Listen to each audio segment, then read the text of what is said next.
And we're back! AdventureBlur here! Hello people! Hi! Hi! Hello! Hi!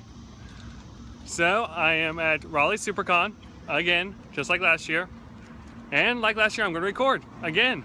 So, let's get started.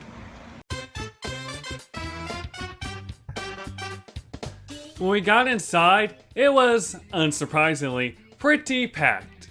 There was cosplayers everywhere, and just people just trying to make their way to the main floor, including us.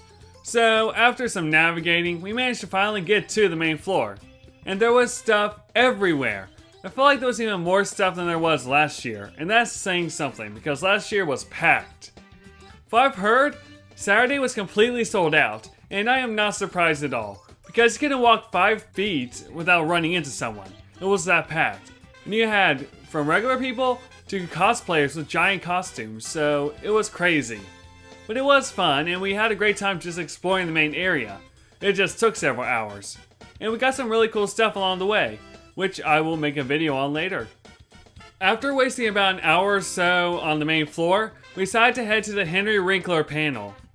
Only problem was, I kind of got separated from my group. More or less because I found an amazing video game vendor there. And it was awesome, and I could not get away from that. So after I finally bought some stuff there, I decided to go find my group. Once I finally did and sat down, I really enjoyed it. Henry Winkler was unbelievably nice and hilarious, and the stories he told were definitely worth reading about or watching videos of. It was just hilarious.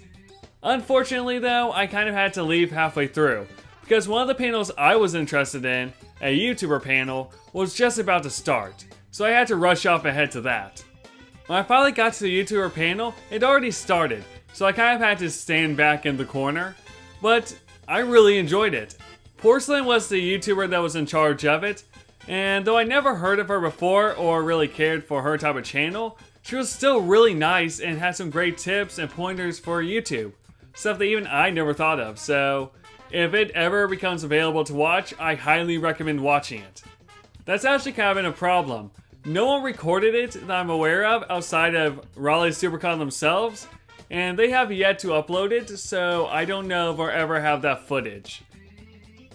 Also, a great moment that happened at the end of that panel.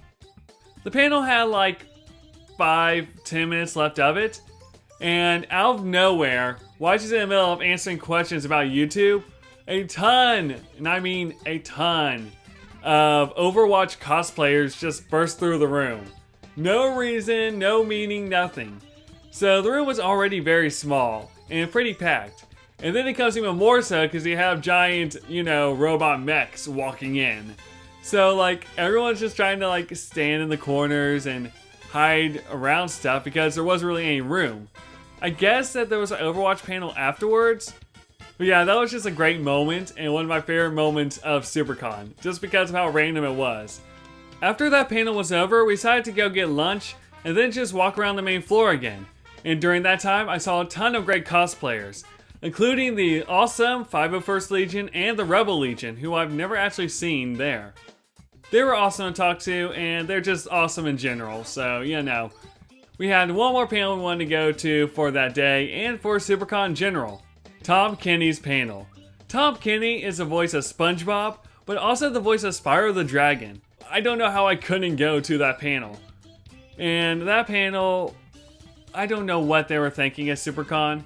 They gave him like a pretty good sized room, but it was still packed. There was still people like all on the walls and everything.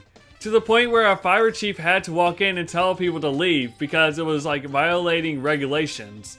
They should have thought that one through, but outside of that, the panel was great. Tom Kenny was great, and even though there was only one Spyro question asked, it was still really fun to hear about the making of SpongeBob and all these other great series that he's been a part of. In fact, there was stuff that I've never even heard of. There was that many things that he's been a voice actor for. And then the laugh, I had never done that before in my life. And there was just a scene where SpongeBob laughed, and I just went,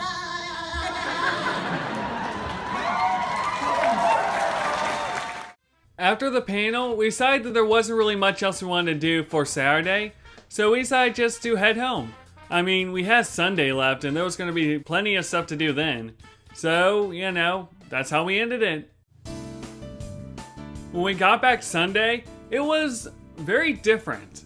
There was a whole lot more cosplayers with some of my favorite costumes I've ever seen. But outside of that, it wasn't as large scale as Saturday. But still, it wasn't as much to do, so we just walked around the main area again and got more stuff, which was really fun. Now, that's not to say that Sunday was uneventful, because I actually found out that Erica Lindbeck, the voice of Celica from Fire Emblem Echoes, was at Raleigh SuperCon. So I was able to bring my copy of the game and get it signed, which was amazing. Fire Emblem is a very mixed bag for me, because I either love the game or I hate it. And Echoes is actually one of the ones I love. It's probably my number 2 on my list. And Celica and her story is actually one of my favorites in the Fire Emblem series. I really like her character, so meeting the voice actress of Celica was really awesome.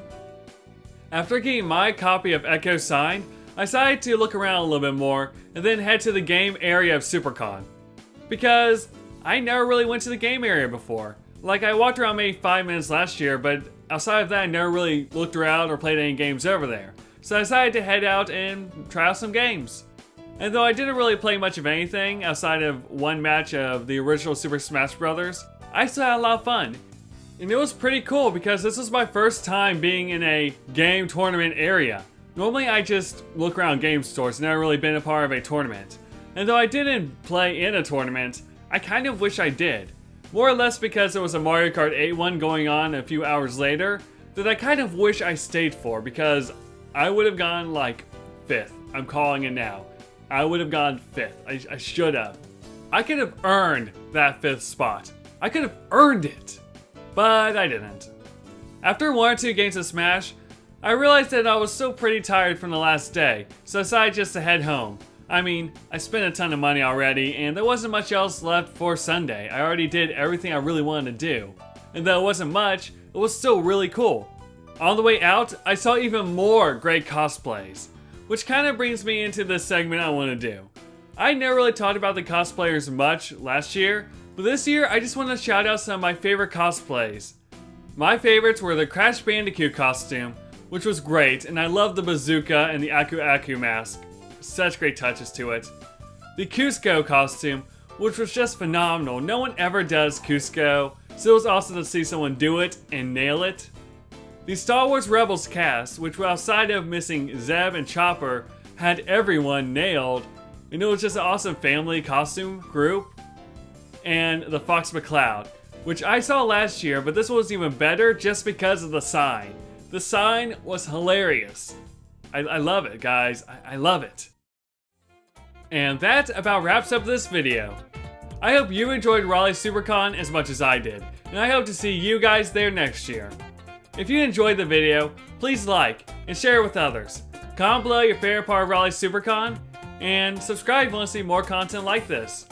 And if you want even more behind the scenes look at the channel, please check out my Twitter. And as always, this is AdventureBlur, and I will see you next time.